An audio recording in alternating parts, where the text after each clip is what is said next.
s'exprime devant les députés russes.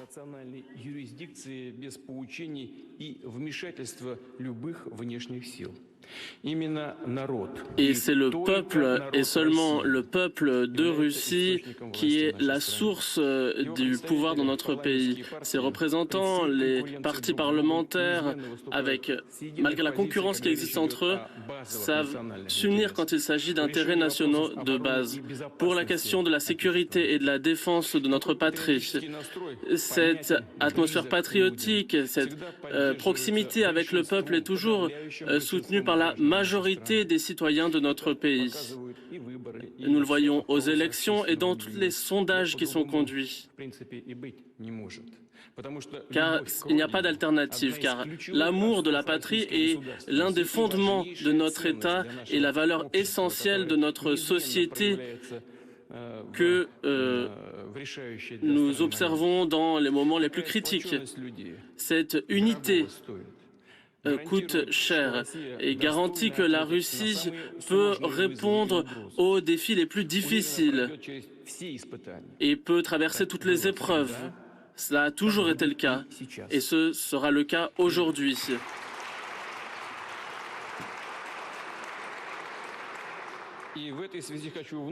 Et je rappelle que l'opération militaire spéciale depuis le 24 février sera remplie pour que nous puissions garantir la paix et la sécurité des républiques de Donetsk et de Lugansk, de la Crimée russe et de l'ensemble de notre pays. Il faut reconnaître que nos soldats, nos officiers ont pu empêcher une véritable menace. Avec leur courage, leur détermination, leur héroïsme, ils ont pu empêcher un conflit qui aurait éclaté sur notre territoire, mais selon un scénario différent. Les forces qui cherchent à nous endiguer, qui l'ont fait dans l'histoire, depuis longtemps, vous le savez. Pourquoi est-ce qu'ils font cela? Parce qu'un grand pays indépendant, ils n'en veulent pas. Et pour eux, notre existence est dangereuse. Mais c'est eux la véritable menace pour le monde. Nous nous rappelons des plans barbares des nazis vis-à-vis du peuple soviétique.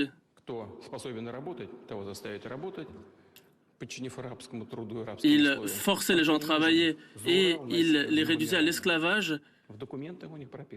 Et tout cela se retrouve dans les documents. Ce sont des documents historiques. Nous nous en souvenons. Nous nous souvenons également que les États occidentaux, au début des années 90, des années 2000, ont encouragé les terroristes et les bandits internationaux dans le nord du Caucase. Ils ont spéculé sur les problèmes de notre passé,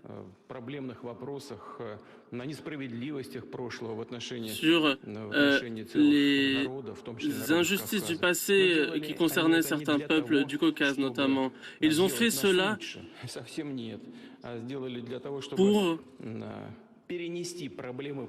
pour transférer les problèmes du passé dans notre histoire actuelle, afin de stimuler le séparatisme dans notre pays, pour démembrer notre pays. Voilà ce qu'ils voulaient faire. Pour nous mettre dos au mur.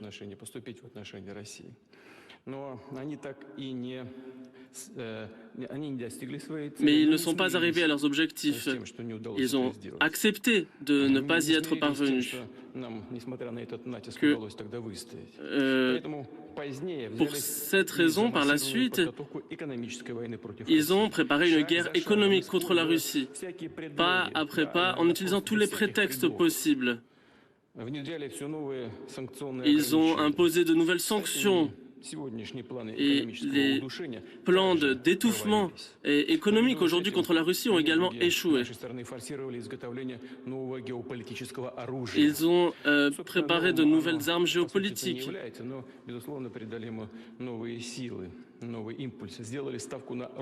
Ils ont cherché à s'appuyer sur la russophobie et le néonazisme. Ils ont transformé notre pays voisin en une anti-Russie.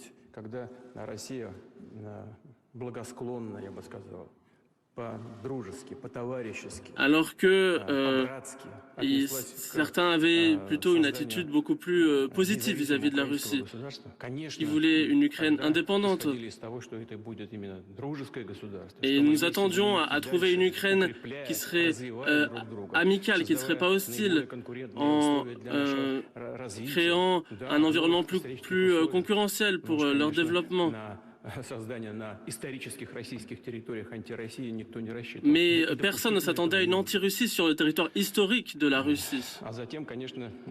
Et puis, par la suite, ils sont arrivés à un affrontement direct entre l'Ukraine et la Russie.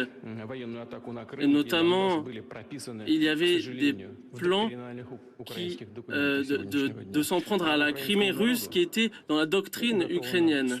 Et ont préparé le peuple ukrainien à cela. Et je pense que la majorité aujourd'hui reconnaissent cela. Et puis, il y a eu la revendication de Kiev pour l'armée nucléaire, tous les réseaux laboratoires occidentaux déployés en Ukraine. Et les livraisons d'armes en Ukraine nous montrent que ce que nous envisagions était finalement justifié. Chers collègues, nos soldats, nos officiers remplissent leurs devoirs héroïquement et tous les objectifs seront remplis. Mais ce que je souhaite remarquer maintenant, j'en ai parlé au début de cette opération militaire spéciale, si quelqu'un souhaite s'ingérer dans les événements actuels, un tiers, alors ils doivent savoir qu'ils créeront une menace géopolitique pour nous et devront savoir qu'il y aura une réponse, une frappe de réponse rapide. Nous avons pour cela tous les instruments, des instruments que personne n'a aujourd'hui. Mais nous utiliserons ces outils si c'est nécessaire. Et je souhaite que tout le monde le sache. Toutes nos décisions à ce titre ont été adoptées.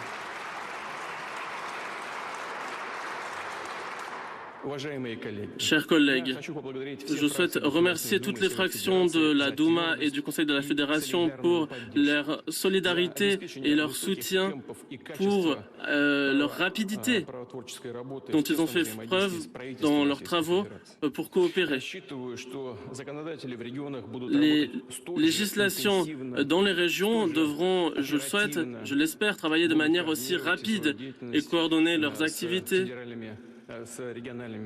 aux différents niveaux des organes exécutifs. Parmi les mesures dont je parle, il y a un ensemble de mesures anti-sanctions qui ont été adoptées, des lois qui sont déjà passées par l'Assemblée parlementaire, l'Assemblée législative. Des décisions vont être adoptées pour indexer les pensions, toutes les allocations sociales, ainsi que les salaires et des spécialistes dans le secteur public. Il faut que tous les amendements et les mécanismes juridiques soient adoptés pour apporter une aide directe aux catégories les plus vulnérables des citoyens, les familles avec enfants, les personnes âgées. Les grands secteurs de l'économie, les industries stratégiques, les PME recevront une aide. Suite aux mesures difficiles dont j'ai parlé, que nous avons dû adopter, nous avons pu bloquer les premières frappes les plus destructrices, les sanctions visant notre pays, notre système bancaire, notre devise, le commerce, l'économie dans son ensemble ne se sont pas effondrés. Au contraire, aujourd'hui, nous avons de bonnes ressources pour notre développement, pour lancer de nouveaux projets dans les infrastructures, l'industrie, pour utiliser tout le potentiel de toutes nos recherches. Sans aucun doute, c'est le résultat d'une réponse équilibrée de notre politique socio-économique des dernières années.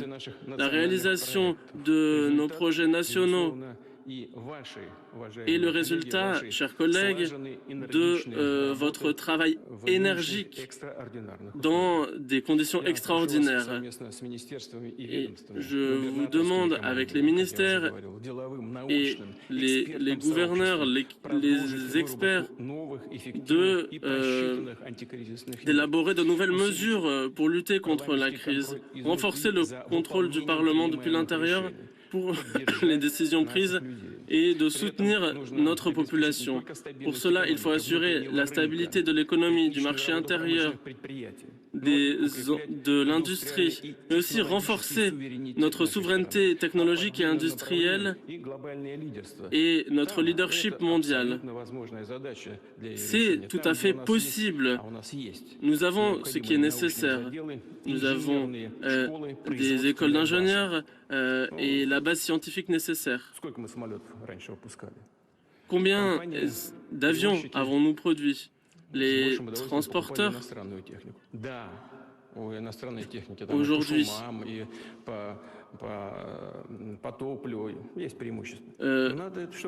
ont certains avantages. Dans tous les secteurs, on a pu résoudre les problèmes auxquels ils ont été confrontés, et sur toutes les questions des produits, où il y avait des problèmes avec les produits.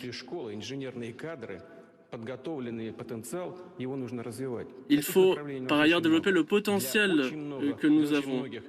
Et nous avons le potentiel nécessaire pour de nombreux secteurs. Et de nouvelles perspectives aujourd'hui s'offrent à nous. Nous répondons aujourd'hui aux restrictions de l'extérieur. Notre réduction de nos droits et cette tentative de nous isoler par davantage d'entrepreneuriat et de volonté de défendre nos investisseurs.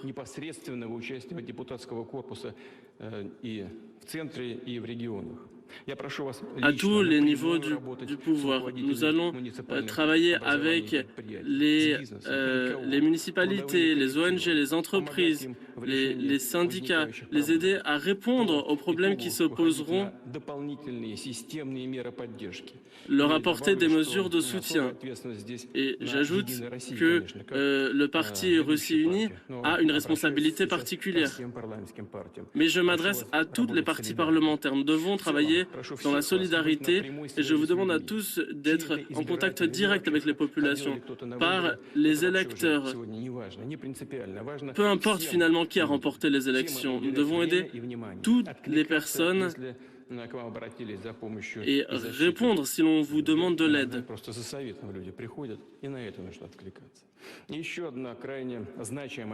Autre tâche très importante pour ceux qui travaillent dans les comités sur les affaires extérieures, je comprends qu'il a été impossible dans certaines organisations de travailler, notamment à la PCE par exemple. Ces organisations ont été créées, nous avons rejoint au début des années 90 pour harmoniser nos relations avec l'Europe, et nous le savons très bien. Mais aujourd'hui, ces instruments ne fonctionnent plus. Ils pourront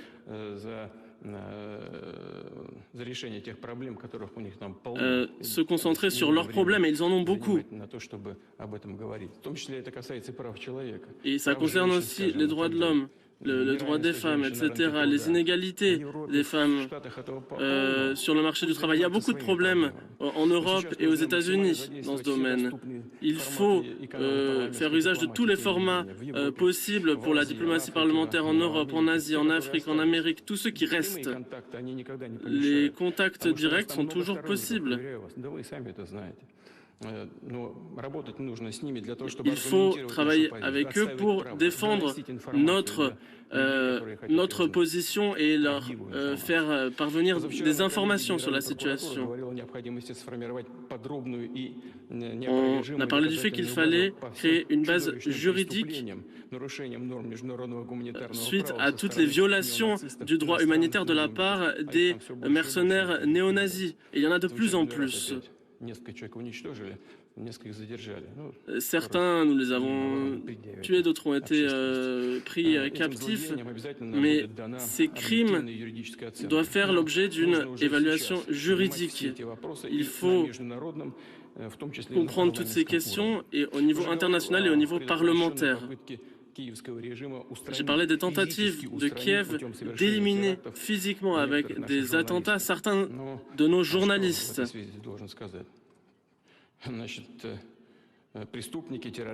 Les criminels devront faire face à la justice. Et vous savez que ces méthodes, ces meurtres en pleine rue de journalistes ont été observés en Ukraine assez fréquemment ces dernières années. Et aujourd'hui, ils ont commencé à le faire sur notre territoire.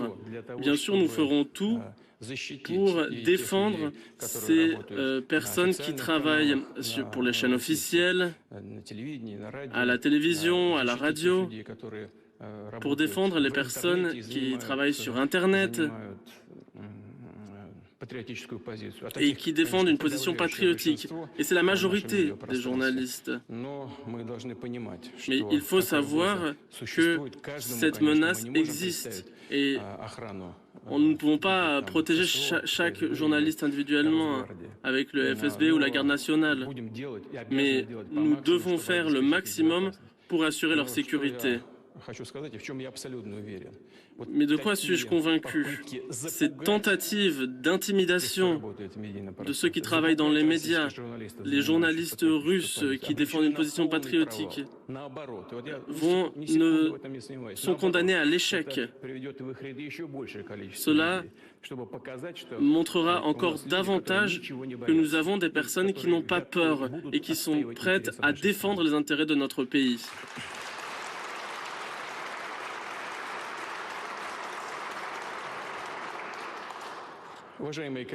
Chers collègues, dans votre ordre du jour, vous avez toute une série de missions à remplir. Je vous souhaite plein succès pour le travail à venir.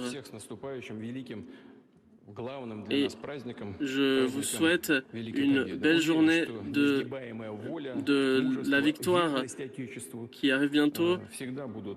C'est toujours le courage qui vous inspirera et qui nous inspirera tous. Je vous remercie de votre attention. Merci.